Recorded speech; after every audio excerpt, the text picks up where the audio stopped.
Hey everyone, and welcome to another video. If you're new here, my name is Emma, this is Beast Books and Beauty, and this is where I talk about my many pets, the books that I love to read, and the odd makeup look just to break things up. So today's video is going to be a kind of July TBR. And I say it hesitantly because we all know I'm rubbish at TBRs, but readathons often require TBRs. So last month, so in the month of June, this month, I had a TBR for whatever-thon, where I put a TBR together of 8 books to read get the maximum number of points for that readathon, and I spectacularly failed. I've yet to do the kind of roundup of whatever-thon. I will do. Now, it looks very likely I will read 8 books. That is not the problem. I don't think I'm going to read maybe more than 2, possibly 3 that were actually on the TBR of 8. Because I kept reading anything but. Because I'm so crap at TBRs, I basically put things together and then I don't read them. So I only did that as a special thing for whatever-thon. And then, of course, Mythic is having a readathon in July. So I need to make another TBR, and it's like, the anti-TBR person needs to make another TBR. Now, the Mythic readathon is called Path or Pantheon, and you can choose a different path or pantheon to read, and each of them has 5 prompts. And there is one, I forget which, but one of them is you don't need to make a TBR. Now, the most logical thing for anti-TBR sitting here would be to pick that one. I have not, because I don't make my life easy for myself. So what I have chosen is the Path of the Underworld. So I put a poll up on my Twitter, but you can find me over at Beast Books Beauty. I put a poll up on my Twitter and they chose for me, the lovely Twitter followers chose for me, and they said Path of the Underworld. So I gave them 3 options. It was the Norse Pantheon, the Greek Pantheon, and Path of the Underworld. And Path of the Underworld won by a landslide. So this is the one that I'm going to be doing. So I'm going to read you out the prompts and the books that I'm hoping to read for it. Thankfully, there's only 5 books on this list. I did consider doing another Path or Pantheon just to bulk it up, but then with the fact that I can't do TBRs very well, I think I'm just going to stick with the one, try and read. I've got a pile here, the books that I'm planning to read, and then I just leave space to read other stuff for my mood reading for the rest of the month. But here are the 5 books that I hope to read for Path or Pantheon. Of course, I am Path of the Underworld. Go team! All the support to everyone else doing this readathon. I love readathons. I'm completely excited about it, and I'm just hoping there's one all the time now for me to read, because I get so excited for readathons, even though I apparently don't do very well at them. So we'll go through each of the books and the prompts, and let's just get stuck in and stop babbling. Apologies also, you'll probably be able to hear my washing machine in the background. I might have to stop until that stops spinning, it's getting quite loud. So, I'll save you the SpongeBob meme. A long time later. The washing machine stopped making a horrendous noise, so we can actually get on with the books. Let's get back to the spreadsheet, because I've been dicking about on Twitter waiting for this to happen. So, like I said, I'm doing Path of the Underworld. The prompts for Path of the Underworld are Hades, read the first book in a series. Hell, read a book with 2 perspectives. Osiris, read a book with a green cover. Izanami, read a book set on an island. And Oleron, read a book where the main character creates something. I may have pronounced some of those god names wrong, but let's just go with it, or we'll be here forever. If you've seen any of my vlogs for whatever-thon when I was trying to pronounce the name of a book, I think it featured in at least 2 vlogs, and I don't think I said it right. So let's just move on. So for Hades, read the first book in a series, I'm going to be reading this one. This is The Darkest Night by Gina Showalter. This is the first book in the Lords of the Underworld series. As you can maybe tell from my cracked spine, this is a reread. I've been wanting to reread this series for a while because I read a few of them years ago, many years ago, and then never finished the series but kept on buying the books. So I need to actually reread them and read most of the ones I haven't read. The Lords of the Underworld were a group of warriors that I think were guarding Pandora's box and opened it. And now they are keepers of what the horrors that were in Pandora's box. So Maddox is the main character here, and he is the keeper of violence. And basically these are paranormal romances, and they each kind of find a love interest. So for Maddox, this is Ashlyn. This is basically Maddox and Ashlyn's love story. And he is the keeper of violence. I remember reading this when I was in my 20s. And as you can tell, there's this butterfly tattoo. And all the warriors have it somewhere. And I was really keen on getting that tattoo when I was younger. I never did, but that was something that I was very, very tempted to get a tattoo of when I was younger. I do have a butterfly tattoo that is part of a horse tattoo, but not this one. But yes, I'm going to be reading, so broken.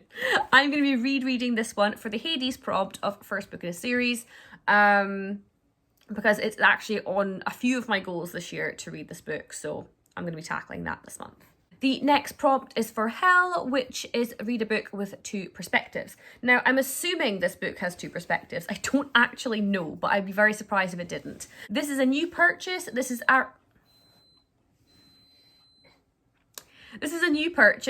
Aristotle and Dante discover the secrets of the universe. Now, I am assuming that this comes from both perspectives of Aristotle and Dante. If not, then oopsie. But yes, that is the book that I'm choosing for this prompt. And it is basically 2 teenage boys forming a relationship. And I know nothing more about this book, but it's been raved about for a long time.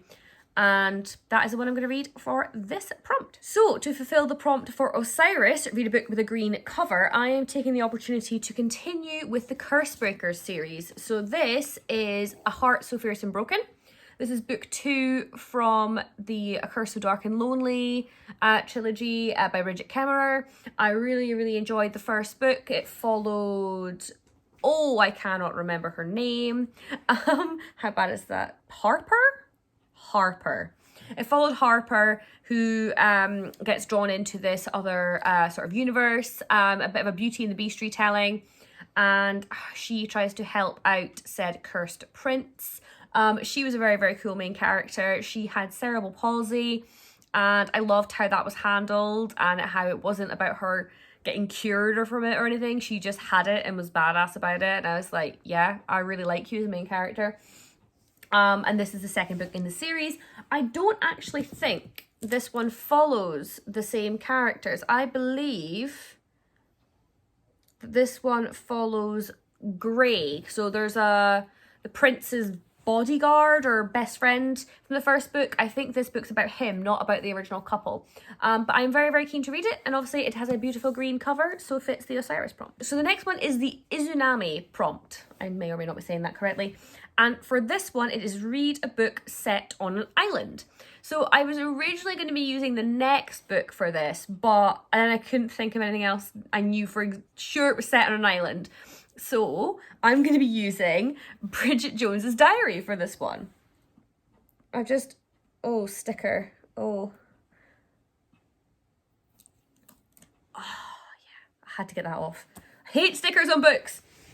So this is the beautiful 25th anniversary edition of Bridget Jones's Diary. I got this for my birthday from my lovely fiance, and I've never read Bridget Jones. I've obviously heard a lot about it. I've never seen the films either. I'm a bit useless. But I'm really, really keen to read this. It was always something that I wanted to read and never really got round to. So yeah, how better to do it than with this stunning edition. So obviously this is set in the UK. So that is an island. Can confirm this is an island. So I'm going to read this book and I'm really excited about it. I know a few people have read this recently with this edition coming out, seeing that some of it hasn't aged all that well, but I'm not too fussed about things like that. I'm the right age group. I'll enjoy all the nostalgia parts of it, I'm sure. So I am very excited to read Bridget Jones. It's going back on my TBR cart. Sans stickers. I used to be a bookseller. I used to be the horrid person that put stickers on books, and it pains me every time because I'm just like, the person that buys this is going to have to pick it off, and some unlucky sod is going to get one of those stickers that left all the glue residue and it's nasty. I don't know why they do it. I mean, obviously I know why they do it, but it's just don't like stickers on books. Anyway, rant over. The final prompt for my Path of the Underworld is Oleron. And this is a book where the main character creates something. So this one is also set in the UK, and that is why I was potentially going to use it for the previous prompt. And this is The Lost Apothecary. And this book is... it's just a thing of beauty, quite frankly. This is a recent release for this year by Sarah Penner, and this one follows, I think it's 2 timelines, so I could have actually used this as the 2 perspective prompt as well. Lots of overlap here. This is set partially in 18th century London and partially in present day. With a historian looking back, like the cover is skewiff, looking back on the events from the past. I think the 2 timelines meet. I love that when that happens in books. So the main character in this makes poisons for women who would like to dispose of their not so nice husbands. So I thought that fit the main character creating something quite nicely, making some poisons.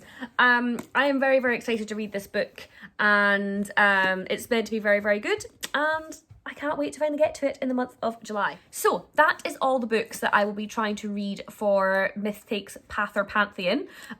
Because there are only 5, I should manage, and I'm hoping if I have 5, and I have room to mood read, I will not skew away from my TBR too much. I think I actually have to really stick to the TBR to complete the challenge. So that is going to be a big challenge for me. Actually, I'm going to stick to the books I say I'm going to read. Like I say, there is room for manoeuvring. I'm playing with a sticker now. Like I say, there's some room for manoeuvring and for mood reading by only setting 5 and not taking on an extra path or an extra pantheon. And fingers crossed I get to all of those books. So Myth Takes Pather Pantheon runs in the month of July. You can find the information from it on Instagram, on Twitter, the usual places. I'll try and remember to link that down below. If you are partaking in Pather Pantheon, let me know down below which path or pantheon you are following, and let me know if there's any books you're excited to get to as part of your TBR. That is all from me today, and I hope to see you again in another video very soon. Bye! So after filming this, I decided to not be sensible and do the Olympic Games readathon too. So more prompts for me!